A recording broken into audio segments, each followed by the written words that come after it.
everybody care here.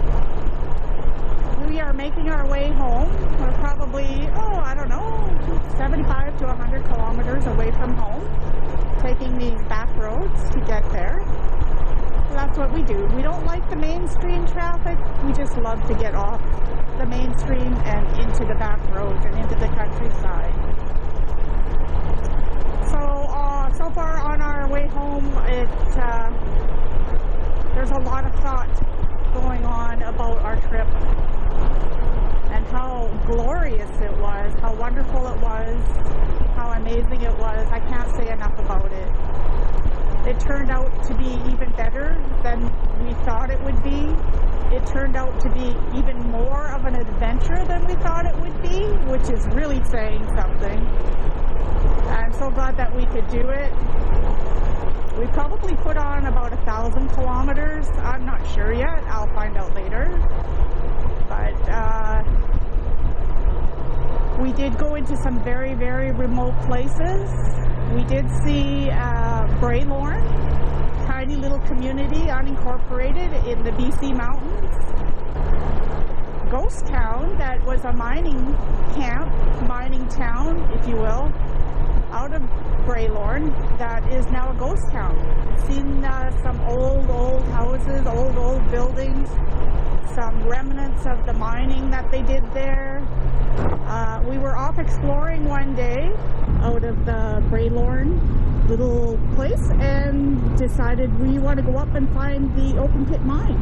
And we started going up there, and it started to get more and more narrow, more and more rough, more and more loose. And more steep. And I just follow Mike, and he just keeps going, so I just follow, and we ended up turning around. We went as far as we could and ended up coming back down. His bike on these narrow trails is always really tough to turn around, so had to do that several times during the trip too. But anyways, we came back down. When we got back down and stopped beside each other, he was like, wow. That was quite a descent. Holy smokes. It was too much for the bike with the weight. Yeah. Starting to really slip. Yeah. No more climbing power. So loose up there. Yeah. It's too heavy. Yeah. He says that was insane. That was crazy. And then, after that, into a little place called Seaton Portage. Well, the trip down into that little place was steep. Super, super steep. All gravel road. Very, very loose. Switchbacks that were almost coming back on themselves. It was crazy, and it was downhill the whole way. Totally unexpected. Nobody really told us how steep it was. It was probably anywhere from a 15 to a 23% grade, which is very extreme. Well, we got down there and we made it, and we're like, whoo, holy smokes. But the scenery was just, like they said, it was fantastic. Just amazing. Stuff you would never see unless you were way up in the mountains. And then from there, we met a couple, or more than a couple actually, 2 or 3 different groups of riders that were going up the other side to Darcy on this other dirt road.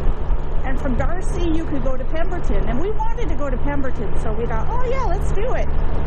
But they were saying it's steeper than what you just came down. It's rougher. It's more narrow.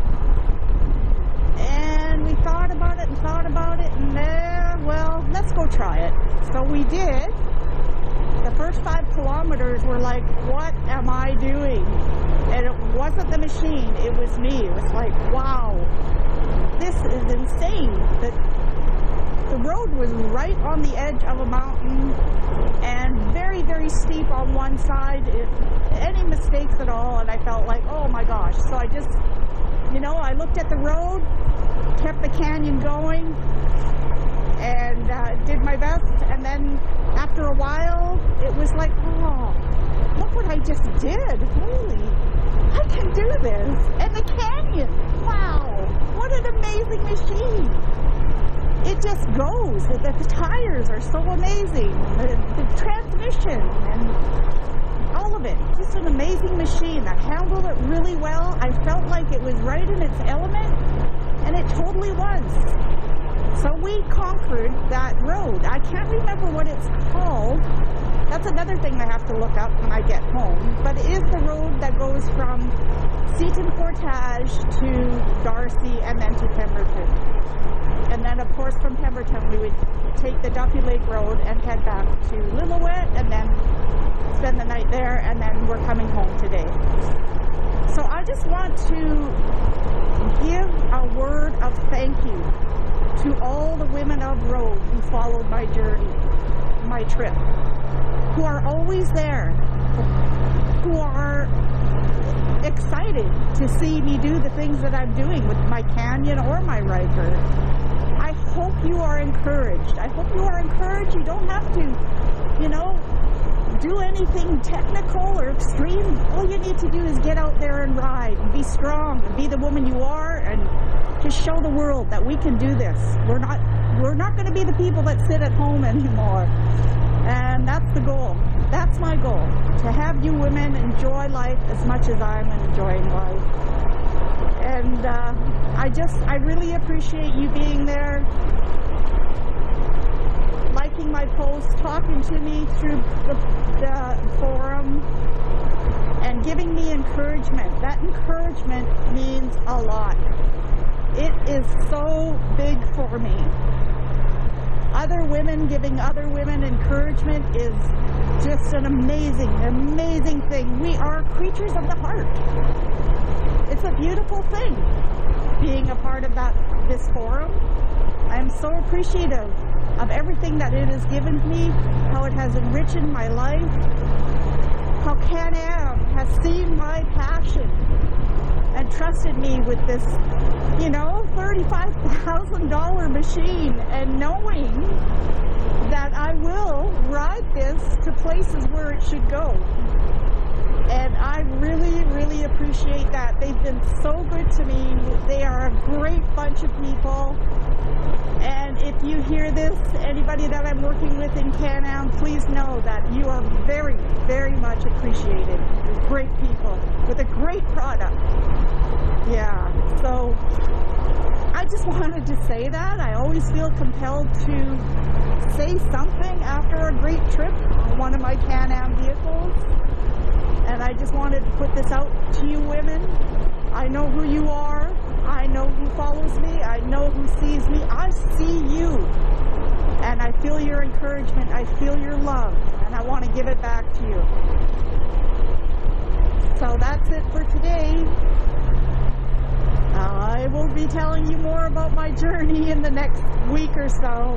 Stay tuned. Love to you all. Bye for now.